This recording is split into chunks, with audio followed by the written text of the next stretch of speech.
if you've got lower back pain and you're not sure whether you should be seeing a chiropractor or a physio or an osteopath or a medial massage therapist, then stick around, because we're going to go through 3 things that you should not ignore when you've got lower back pain.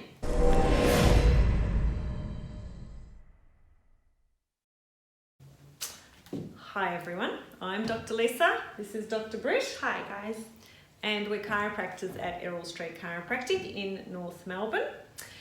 So lower back pain, we really do understand over our collective 36 years of experience that it does create a lot of heartache and disruption to the day. So we know how frustrating it can be. Some of you can't even get out of bed comfortably. But put your shoes on. Put your shoes on. All those things that when you don't have back pain, we just take for granted. Yeah.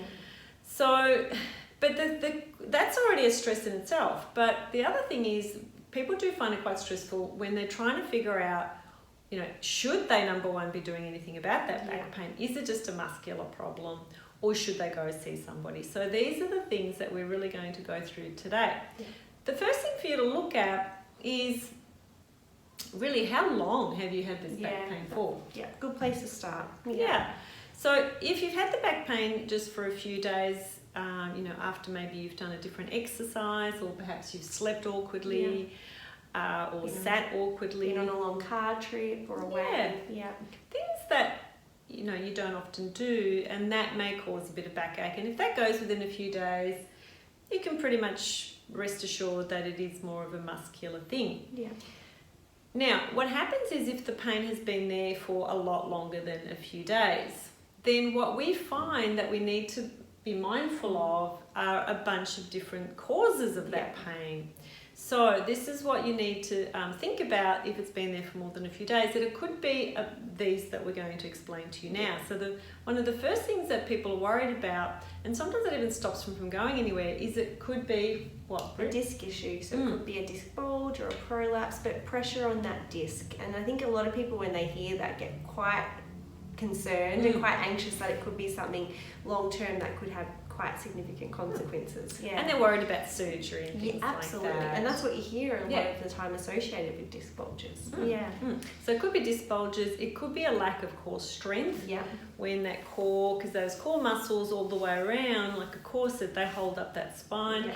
It could be arthritis or osteoarthritis or degenerative change. And you can see in the model here, you start to get spurring and all sorts of change in that spine. And that in turn can lead to pressure on the disc as well. Absolutely. That is definitely a precursor to disc issues. So changes in the alignment can put pressure on and wear away the spine if it's uneven, and then that can cause disc issues.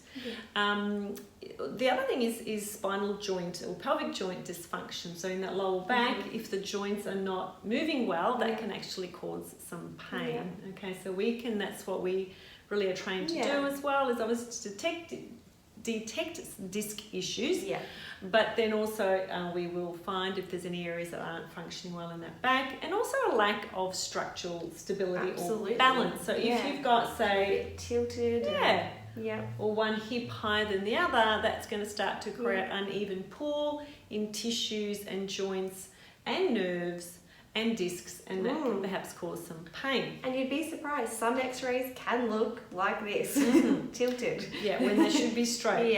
So, we need to assess these things. So how long has the problem been there for? The second thing that you need to watch out for that may indicate that it's not just muscular, that lower back problem, is really referred pain. So if you've got referred pain that is going down into the buttock, into this area, down the legs, all the way down to the feet. That could definitely indicate some nerve irritation. Okay, so that nerve can get irritated because for a number of reasons. It could be a disc. Can we see that little disc bulge on that side there, Britt? It could be the disc that's bulging out there. Okay, that can be putting pressure on the nerve. It could also be a degenerative change, as we kind of mentioned before, that causes narrowing of the disc, that can then be putting pressure on the nerve. And the other thing too is that it could really be the spine again can be stuck. the joints in the spine or pelvis, or more the spine can be stuck, and that can actually refer pain down the leg. Absolutely. Okay, so there are a few things. So if there's referred pain, it might be a good idea to get that assessed, really. Always, yeah. The last thing is how often. Like, it amazes us as practitioners when people come in and they're, you know, getting these episodes of back pain more and more frequently, and generally what we see is that these episodes are lasting longer.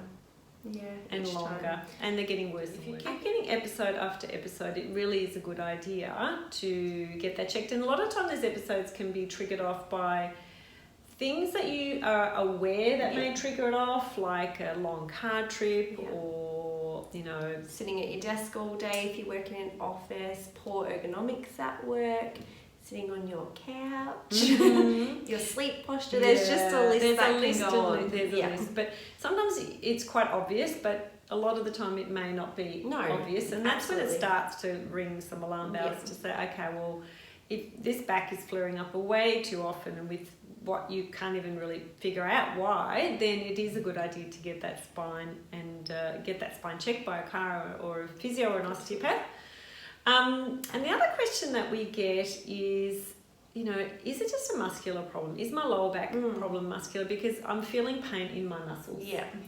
Which is fair enough, because a lot of the time when, you know, if it's you know, something from a sports activity or an exercise or, you know, an unusual posture, that can actually make the muscles tighten. And, you know, if you find that applying a bit of heat or a little bit of stretch, then that relieves it and it's kind of just around for a few days, well, that is fine. Then it probably is more muscular.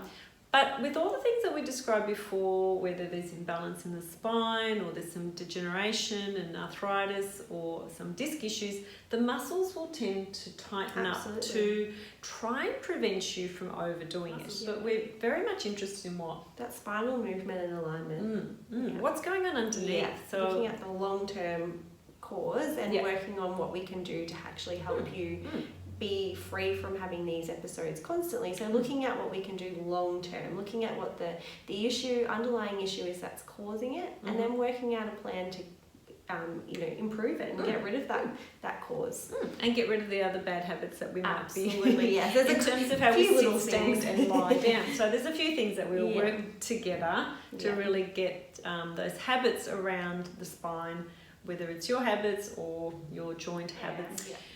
So if you have got those niggles and those pains and those reoccurrences, or even that referred pain down into the buttock or leg, then don't leave it. Don't let those little niggles become big problems if they haven't already. And do make an appointment. Call up your local chiropractor or osteophysio and do get that spinal assessment, because we are here to help. So guys, we hope this has helped today. If you have any questions, just comment below. And thank you for listening. We'll see you next time. Bye for now.